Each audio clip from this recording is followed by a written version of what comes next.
Duas informações importantes que o tutor procura nos rótulos de ração e muitas vezes não encontra são o carboidrato e a energia metabolizável. Porém, essas informações elas podem ser obtidas facilmente através de alguns simples cálculos obtidos a partir dos níveis de garantia desse rótulo. Vamos lá então, somando o valor de umidade, proteína bruta, extrato etéreo, matéria fibrosa e matéria mineral, nós temos um total, no caso desse alimento, de 67,8%. A partir daqui, nós temos, para obter o valor do carboidrato, um valor de 100 menos esse somatório, que vai resultar em 32,8%. A partir daí, nós temos então os níveis nutricionais ideais para a gente fazer o cálculo de proteína, a partir da proteína, extrato etéreo e carboidrato, que são os níveis nutricionais que conferem a energia metabolizável, nós fazemos os cálculos e resulta aqui em 40 multiplicado por carboidrato, 90 vezes a quantidade de extrato etéreo, mais os 40 vezes a quantidade da proteína bruta, resultando num total de 3.562 quilocalorias por quilo, que é a energia desse alimento.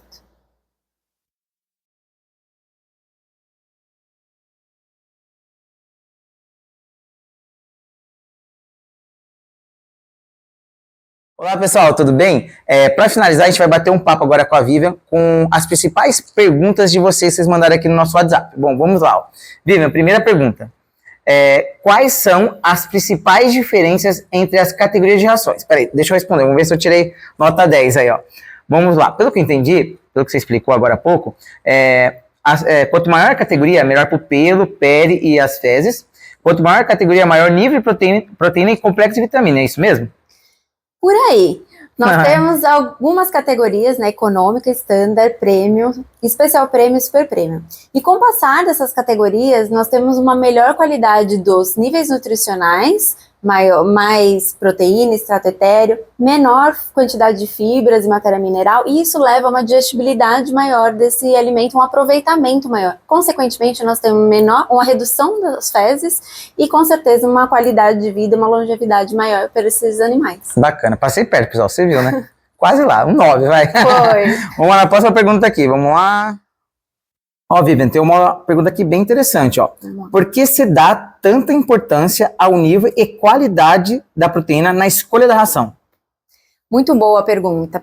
A proteína é muito importante para a formação da musculatura, de hormônios, anticorpos, então tudo isso se forma a partir da proteína. Mas mais importante que só olhar o nível dessa proteína é olhar também a qualidade dela em questão da fonte. Então, se eu utilizei uma farinha de carne, ou se eu utilizei uma farinha de vísceras, ou uma carne fresca, ou uma carne mecanicamente separada, isso tudo vai interferir na qualidade, na digestibilidade, também no valor biológico e na palatabilidade desse alimento. Então, tudo isso é uma escolha em conjunto que a gente faz, e cada categoria dessa, quanto maior a categoria do alimento, com certeza o investimento nesse tipo de ingrediente vai ser maior.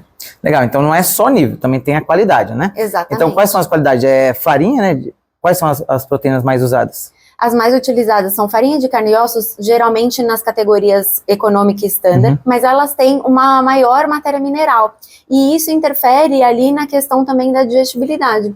Então, uma farinha de vísceras tem uma maior digestibilidade, por exemplo, do que uma farinha de carne e ossos, e mais ao mesmo tempo perde de uma carne fresca, que tem um maior valor biológico, também consequentemente uma maior palatabilidade.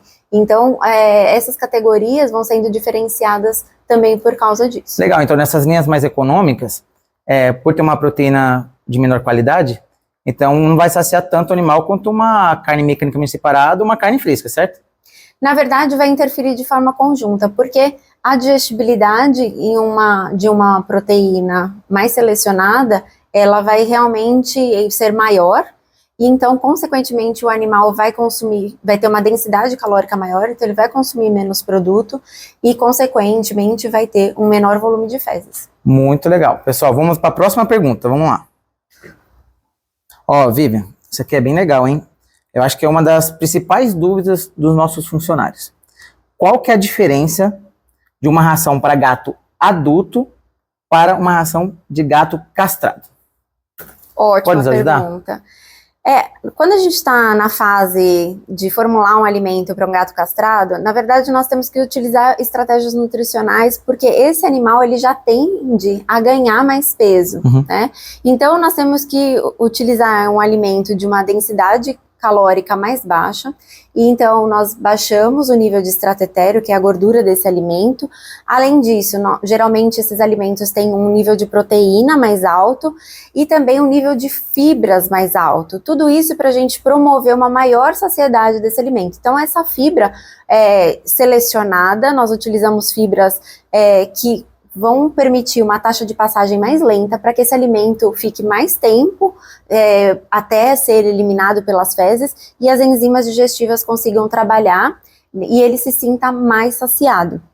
Então, além disso, nós podemos utilizar com alimento funcional do tipo uma L-carnitina, acrescentando para acelerar, ajudar no metabolismo de gorduras. Então, é uma seleção em conjunto que se faz para ajudar que essa ração realmente seja mais favorável nesse período de vida do animal. Pessoal, eu tenho uma dúvida referente a essa última pergunta. Ô, Vivian, o que acontece muito aqui são os clientes que entram na loja, que tem mais de um gato, e nem todos são castrados. Às vezes, alguns são castrados, outros são adultos, e tem alguns casos que outros clientes têm até filhotes também. Então, eles não conseguem dividir a ração. Eles sempre nos perguntam qual ração eles devem dar, se é de gato adulto, filhote ou castrado, já que ele tem todos os tipos dentro de casa e não consegue separar essa alimentação. Entre a alimentação de gato adulto e castrado, ainda não teria problema nenhum todos consumirem de alimento castrado, por exemplo, ou a única coisa é que ele vai pagar um pouco mais, porque o alimento castrado ele tem um valor maior. Porém, se ele tiver filhotes e adultos, esses filhotes não poderiam comer o alimento do adulto. O adulto poderia até comer o de filhote, porque os requerimentos nutricionais de filhotes são mais altos, em geral, porque está numa fase de crescimento, desenvolvendo musculatura, esqueleto. Então, ele precisa o que acontece é que geralmente você pode regular na quantidade. Entendi. Então, mas o ideal é que, por isso que a gente tem as diferentes categorias, mas sairia mais caro para o adulto comer a de filhote também, porque nós sabemos que tem níveis maiores de proteína, estratério, mas aí tudo se dá na questão de investimento. Então seria melhor dar um de filhote em relação a filhotes e adultos, e entre os adultos o de castrado para todos eles. Isso, pessoal, são para clientes que não conseguem separar a alimentação do animal. Obviamente, o ideal é se sugerir para o cliente que ele tenta separar, né, adestrar os animais ali, comer cada um no seu pote. Inclusive as quantidades são diferentes, devem ser controladas, não só o tipo do alimento, né? Porque senão ou pode causar uma deficiência ou um sobrepeso nos animais. Muito legal, muito legal. Então, assim, pessoal, deixa eu ver se eu entendi, Vivian. Então, caso um cliente tenha, por exemplo, filhote e um gato adulto, o ideal, obviamente, conforme a gente já comentou, era separar os comedouros, mas já que o cliente não consegue, é sugerido que ele dê a de filhote devido ao animal estar em fase de crescimento. Agora, em outra situação, se o cliente tiver um gato adulto e um gato castrado, nós podemos sugerir então uma ração de gato castrado que tem uma preocupação melhor referente ao trato renal e urinário.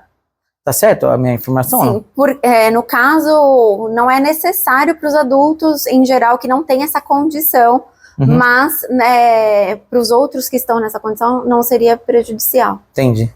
Legal, muito obrigado. Deixa eu ver se tem mais alguma pergunta.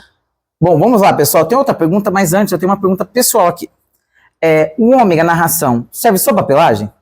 Não. Na verdade, quando a gente fala de ômegas, eles estão relacionados, são ácidos graxos essenciais. Então, a gente tem que suplementar na dieta. Isso quer dizer que o animal não fabrica por si só. E aqui a gente fala muito de ômega 3, principalmente. Sim. Isso porque os ômegas tem da família 6 e da família 3. Os ômega 6, se tiver muito, nós temos um alimento pró-inflamatório. Então, os ômegas 3, eles vêm como um potencial anti-inflamatório. Nós precisamos do equilíbrio entre esses dois. Então, eles interferem na pelagem, no sistema cognitivo. Quando a gente fala da família ômega 3, nós temos ainda dentro deles o EPA e o DHA. O EPA, por exemplo, vai ter essa função anti-inflamatória. Agora, o DHA, ele vai ser direcionado ao sistema cognitivo e tudo mais. Então, por isso que é importante saber o objetivo realmente que você quer. Muito legal, agora está respondido. Quais, aliás, são os benefícios da condroitina e glicosamina na ração? São ingredientes super selecionados, de um alto valor agregado, inclusive porque elas têm a função da saúde das articulações. Tanto para animais sênior, que já estão com uma idade mais avançada, precisam desse cuidado, e também para algumas raças específicas que precisam, já tem tendência até, inclusive, a displasia coxofemoral. Ah, legal, bacana. Principalmente raças grandes e gigantes também.